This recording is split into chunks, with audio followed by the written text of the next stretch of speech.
The Bank of Canada did it. They cut 0.25%. And although for some Canadians, this is not a big enough move by the Bank of Canada, for many Canadians, they are rejoicing with this little bit of relief that came from the Bank of Canada on June 5th. Now, the dust hasn't even settled on the June announcement, and already Canadians and reporters alike are wondering what's going to happen in July. Let's just enjoy the moment for a bit. And what happened to cause the Bank of Canada to make this pivotal cut in June? I want to break down some of the points, some of the conversations, clip into a little bit of what the Bank of Canada governor had to say about the state of the Canadian economy and where we could be going from here. Now, with this conversation around the Bank of Canada, many anticipated this 0.25% cut as the probability was extremely high for the Bank of Canada to cut in June. And for a lot of Canadians, the Bank of Canada rate announcement and housing go hand in hand. But I want to decouple that conversation for just a moment. Let's put the housing conversation aside. I mean, many Canadians look at the Bank of Canada and its decisions and how it's going to impact housing, but I think it's important to take a second and look at the broader economy here in Canada and why the Bank of Canada had to make this decision. So if we take a second and look at what's been happening with inflation over the past few months, something we've talked about on the channel, is that inflation, CPI headline, core, medium, and trim, the preferred measures by the Bank of Canada, have gradually been pulling back. The rate of change of inflation has been reducing over the past several months, and this single-handedly aligned with what the Bank of Canada wanted to see. That was their data that they were looking at.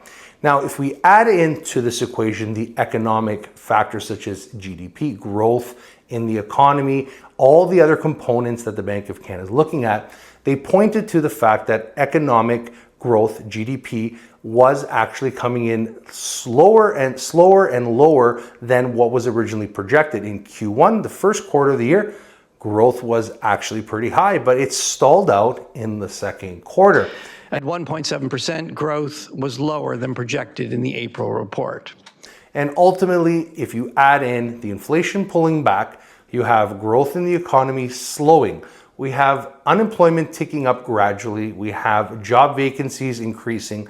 We have definitely some major concerns with job creation. We have higher immigration levels coming in, especially now with the current changes that Mark Miller's proposing around caregivers, opening up other additional loopholes, but we'll save that for another day. You definitely have a lot of pressures in immigration. The population is increasing, growth is not showing the same signs. So this ultimately leads me to believe that there's bigger economic factors underneath that are playing in. There could be some seismic events that potentially the Bank of Canada is noticing, and they are being a little proactive here to say, hey, we need to relieve some of these pressures.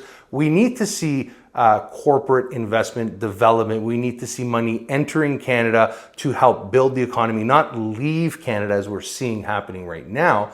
But more importantly, we need to see growth, business propel itself in Canada to help create the jobs and the environment in Canada that is needed, that is completely different than the US. All right, this is something we've continuously talked about, the two divergent economies, the US and the Canadian economy, and now we're starting to see them pull apart a little bit. They eventually will come back together in alignment. Ultimately, the Bank of Canada cutting ahead of the US. Many believe that they wouldn't do it. I believe that they would have, because the governor of the Bank of Canada, the Governing Council, come out several times explaining to Canadians how our economy is different. We're a separate country. Yes, we are dependent on import and export from the US. So we don't need to move lock and step with the Federal Reserve. Obviously, what happens in the United States has a big impact on our economy. But we have our own currency, we have a flexible exchange rate, so that means that we can take decisions that are geared to what the Canadian economy needs. And our judgment today is that the Canadian economy doesn't need monetary policy as restrictive as it has been, and so we cut the policy rate by 25 basis points. But the Bank of Canada has its own monetary policy, its own currency, and we have our own problems right here at home, as opposed to the US that is facing a different set of challenges. So we have to look at the economy as a whole, And I'm telling you, I mean, looking at the possibility of avoiding or entering a recession, some Canadians believe we are already in a recession. Some believe we haven't seen the recession just yet. Nothing may be broken, but ultimately the signs are that things are potentially going to break or already starting to fracture. And the Bank of Canada is looking at this saying, if we enter a hard recession, a very severe recession, well, what tools does the Bank of Canada have to sort of combat this or deal with inflation? And the reality is interest rates. And this is where some analysts, some economists are saying, well, if we enter a recession, we start to see that unemployment get out of hand. Because remember, all the data they're looking at is pretty much backwards looking. By the time we get the data, it's already outdated. And if we start to see these problems unfold, the Bank of Canada is going to have to do much more quickly to bring those interest rates down to tackle the problems. And that has its own set of new problems, because if we bring interest rates down too fast, too hard, well, we run the risk of bringing inflation back up, or running that risk of inflation ticking back up, where, we see interest rates drop. That could have other unintended consequences in the economy. So the Bank of Canada would rather see things sort of pull back slowly, sort of level off, given time to digest and review the data and make that next decision case by case. That's exactly what the Bank of Canada governor had to say. If inflation continues to ease and our confidence that inflation is headed sustainably to the 2% target continues to increase, it is reasonable to expect further cuts in our policy interest rate. But we are taking our interest rate decisions one meeting at a time. So with that being said, I mean, looking at it now from the perspective of Canadians with mortgages, I mean, ultimately, this is the real question. If you have a variable rate mortgage, whether it be on one of those trigger rate static payments where your payments don't move based on the Bank of Canada announcements or what happens to your bank's prime lending rate, well, then you'll see a little bit more money go towards that principal component as opposed to interest. Now, very nominal. We ran the numbers just very simply put. I mean, depending on your type of variable rate mortgage or amortization, so on and so forth, you could be seeing anywhere from about $15 to $20 per 100,000 of change in that payment, right? So not a huge amount. I mean, but still a little bit better in your pocket than in the bank's pocket. That's the way I always look at it. I'd rather see Canadians keep that additional money in their pocket than have to give it out to the bank. And ultimately, this is really where we are right now. So if you do have an adjustable rate mortgage, then you would see your payments potentially change instantaneously. Your banks will probably be notifying you either through email or through mail that policy rate, that prime lending rate has gone down from 7.2 down to 6.95%. And that applies to variable rate products like home equity lines of credits, so on and so forth. So, I mean, ultimately, step in the right direction. We could be seeing a lot more relief coming down the pipeline. Let's take a moment and enjoy it, especially if you're in a variable rate mortgage.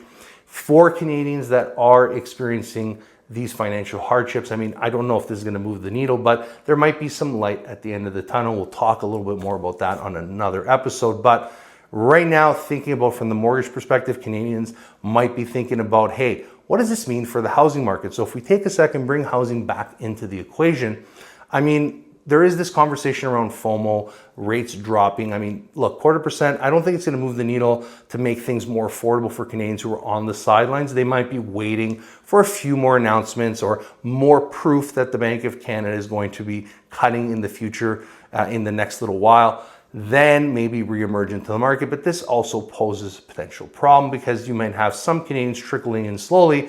But eventually, if we all Canadians sort of see this news and sort of experience FOMO at the same time, like we've done in or seen in other previous markets, well, you could have a bottleneck. And ultimately, as a mortgage professional, we want a normal, balanced market. This is where Canadians have the opportunity to go in, put an offer, have a conditional period, have an inspection, review the property, and not be forced to make a decision within a snap of a finger, right? This is not what we want.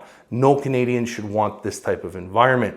And ultimately, will it impact home prices? Well, the Bank of Canada has built in these models into their, base cases for what could happen with interest rates. They understand that if interest rates drop, they can't control the sentiment in the market. When we published our April monetary policy report, we were expecting some modest increase in house prices. That was ahead of this decision.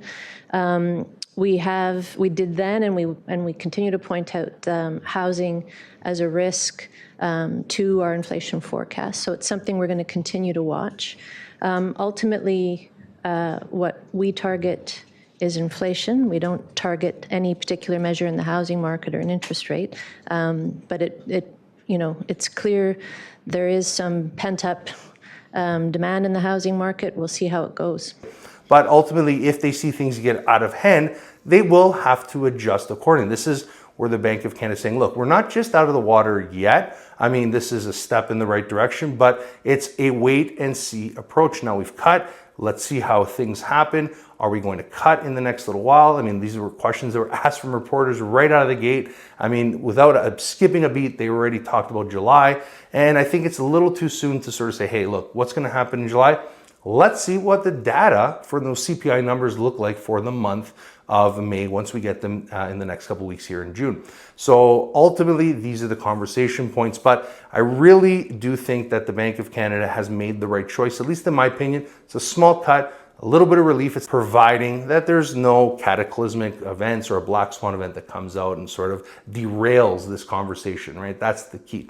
Once again, just to round out the conversation, because a lot of people are asking about the housing and my thoughts, and ultimately we don't know what's going to happen in the housing market, how things are going to play out, how Canadian sentiment is. I think Canadians learned a valuable lesson over the last few years, and ultimately not to rush into certain decisions, especially life-changing decisions. So I think this is going to be a thing that's going to be really important moving forward for Canadians, or at least something that's very important to consider moving forward if you're looking to go out there and purchase a home.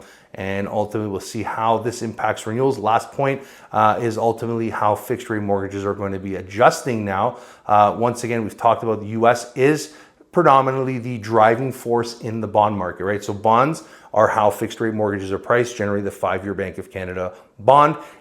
Then we might see some easing in a lot of these fixed rate mortgages now that the conversation around a rate cut in the US may come back to light.